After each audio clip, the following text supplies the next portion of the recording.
अस्सलाम वालेकुम guys, welcome to Attar teachers YouTube channel. दोस्तों, जैसे कि आपको पता है कि आज का हमारा ये 5th लेक्चर है सी प्रोग्रामिंग लैंग्वेज के हवाले से, और हम ऑपरेटर्स सी के सीख रहे थे। तो आज हम एक और टाइप सीखेंगे ऑपरेटर्स का, जो है लॉजिकल ऑपरेटर्स। तो आज के लेक्चर में हम सीखेंगे लॉजिकल ऑपरेटर क्या होते हैं और उसका एक एग्जाम्पल भी सॉल्व करेंगे। इससे पहले कि हम अपने लेक्चर की तरफ चले, अगर आपने अभी तक हमारा ये चैनल सब्सक्राइब नहीं किया तो काइंडली उसे सब्सक्राइब ज़रूर करें और बेल आइकन को ज़रूर क्लिक कीजिए, ताकि आपको हमारी न्यू आने वाली वीडियोस की अपडेट आप तक पहुंचती रहे। और हमारे वीडियोस को लाइक और शेयर ज़रूर कीजिए। तो आइए हम चलते हैं अपनी लेक्चर की जानिब। तो दोस्तों, सबसे पहले हमें ये पता होना चाहिए कि लॉजिकल ऑपरेटर्स है क्या। तो यहाँ पर उसकी एक डेफिनेशन दी गई है कि an expression containing logical operator return either 0 और 1 depending upon weather expression result true और फॉल्स।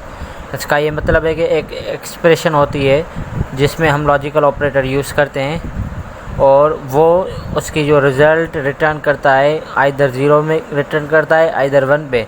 वो डिपेंड करता है कि क्या वो एक्सप्रेशन सही है या गलत है, मतलब ट्रू है या फॉल्स है। तो logical operator are commonly use in decision making in C programming. ये जो लॉजिकल ऑपरेटर वो कॉमनली यूज़ होते हैं इफ़ एल्स या नेस्टेड इफ़ एल्स में यूज़ होते हैं, यानी कि डिसीजन मेकिंग स्टेटमेंट में यूज़ होते हैं सी प्रोग्रामिंग लैंग्वेज में। तो ऑपरेटर्स, इस ऑपरेटर्स में जो लॉजिकल ऑपरेटर्स में हमारे एक एंड ऑपरेटर आ जाता है, हम उसे एंड ऑपरेटर यूज़ कहते हैं, लॉजिकल एंड कहते हैं उसे। ये इसका मकसद ये है कि true only if all operands are true. इसका ये मतलब है कि इसमें जो भी कंडीशन होगी वो सारी की सारी जब तक ट्रू नहीं होगी तब तक हमारा ये ऑपरेटर रिटर्न 1 नहीं करेगा। इसका ये मतलब है कि अगर हमारे पास 2 वैल्यूज़ है कंपेयर करने के लिए, 4 वैल्यूज़ है कंपेयर करने के लिए, अगर वो सारे के सारे ट्रू नहीं हो जाती तब तक हमारा ये ऑपरेटर वो है ट्रू रिटर्न नहीं करेगा। इसका एक एग्जांपल दिया गया है, if C = 5 and D = 2 then expression ऐसे लिखी जाएगी, मतलब C = 5 वो कंपेयर कर रहा है एंड D > 5। अब ये कंपेयर करेगा दोनों वेरिएबल की वैल्यू को। क्या C = 5 है? जी हाँ, C = 5 है। और D > 5, क्या D > 5 है?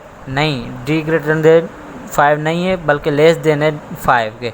तो ये हमारा वैल्यू जो रिटर्न करेगा वो 0 रिटर्न करेगा, क्योंकि ये हमारी एक्सप्रेशन ट्रू नहीं हुई, फॉल्स हो गई एक्सप्रेशन।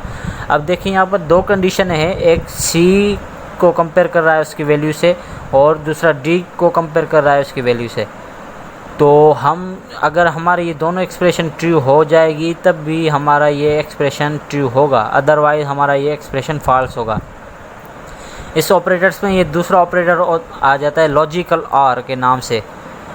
इसका ये मकसद है true only if either 1 operand is true. इसका ये सिंपल मकसद है कि अब if C = 5 and D = 2 then expression जो है C = 5 और D > 5 = 1। अब इसका ये मकसद है कि अब हमारी जो है यहाँ पर 2 एक्सप्रेशन दी गई हैं, तो हम दोनों को कंपेयर करेंगे, ठीक है। C = 5, अब यहाँ पर कंपेयर हुआ है C की वैल्यू को 5 से, क्या 5 के बराबर है। अब इनमें से कोई भी एक कंडीशन हमारी ट्रू हो जाएगी तो हमारी कंडीशन टोटली ट्रू हो जाएगी और प्रोग्राम आगे रन करेगा, अदरवाइज़ हमारा कंडीशन फॉल्स हो जाएगी। तीसरा ऑपरेटर है यहाँ पर लॉजिकल नॉट के नाम से। अब इसका ये मकसद है true only if the operator is 0, मतलब जब ऑपरेंड जो है वो हमारी फॉल्स होगी तभी हमारी जो है वो ट्रू होगी, अदरवाइज़ हमारी फॉल्स हो जाएगी। अब यहाँ पर एक एग्जांपल दिया गया है C = 5 और एक्सप्रेशन बताई गई कि नॉट C = 5, मतलब C 5 के बराबर नहीं है। तो ये हमारी कंडीशन फॉल्स है, तो हमारी जो है वो लॉजिकल ऑपरेटर नॉट जो है वो ट्रू हो जाएगा, वो कंडीशन ट्रू हो जाएगी। मतलब वाइस वर्सा है इसकी, अगर उसमें कंडीशन फ़ाल्स होगी तो वहाँ पर ट्रू हो जाएगी, अगर वहाँ पर ट्रू होगी तो वहाँ पर फ़ाल्स हो जाएगी। तो आइए हम इसका एग्जांपल देखते हैं। डेव सी प्लस प्लस में हमने इसको कोड करते हैं और इसका एक वर्किंग एग्जांपल बनाते हैं। तो चलिए हम अपने कोडिंग की तरफ चलते हैं। यहाँ पर हमारा एक वर्किंग एग्जांपल है जो मैंने कोड किया हुआ है डेव सी प्लस प्लस में। तो यहाँ पर सबसे पहले मैंने हैश इंक्लूड स्टूडियो के नाम से एक लाइब्रेरी, बिल्ट इन लाइब्रेरी जो है वो इंसर्ट किए और एक मेन फंक्शन बनाए जो हम हर प्रोग्राम में बनाते हैं ये, और उसी की बॉडी के अंदर हम पूरा सारा कोड लिखते हैं। तो यहाँ पर मैंने उसकी बॉडी भी बनाई है और उसके अंदर ही हमने सारा कोड किया हुआ है। तो यहाँ पर सबसे पहले मैंने ये इंटीजर के 4 वेरिएबल्स बनाए हैं। इंटीजर के 4 वेरिएबल्स बनाए जिनके नाम है A, B, C और रिज़ल्ट के नाम से। और A, B, C को मैंने वैल्यू भी असाइन कर दिए। A को 5, B को 5 और C को 10 असाइन कर दिए। ये रन टाइम में चेंज नहीं होगी, ये कांस्टेंट वैल्यू हो चुकी है, ठीक है। और एक और रिज़ल्ट वेरिएबल बनाया हमने, उसको वैल्यू कोई भी असाइन नहीं की, ठीक है। तो अब हमारा रिज़ल्ट में हम कुछ स्टोर करवाते हैं। Result A double equal to B compare कर रहा है और यहाँ पर and operator logical and use हो रहा है। और ये हमारी पहली कंडीशन होगी A double equal to B। इसका ये मतलब है कि क्या A B के बराबर है, ये एक कंडीशन होगी एंड लॉजिकल एंड। और यहाँ पर दूसरी कंडीशन ये है कि क्या C ग्रेटर देन B है, ये हमारी दूसरी कंडीशन। और यहाँ पर इसका मैसेज प्रिंट कर रहा है, ये मैसेज प्रिंट कर रहा है और %d यूज़ कर रहा है रिज़ल्ट के लिए। और यहाँ पर रिज़ल्ट की वैल्यू को शो करवा रहा है। मतलब यहाँ पर जो कंडीशन ट्रू और फॉल्स आएगी उसकी जो रिज़ल्ट होगी वो यहाँ पर इसमें स्टोर हो जाएगी और वो यहाँ पर शो होगी। तो अब हमारी इसकी वैल्यू क्या आएगी, इस जो एक्सप्रेशन की वैल्यू क्या आएगी। अब यहाँ पर हम अपने हिसाब से करके देखते हैं कि A बराबर है, क्या A बराबर B के है, हाँ जी A बराबर B के है। और क्या C ग्रेटर देन B है, यस 10 ग्रेटर देन 5 है।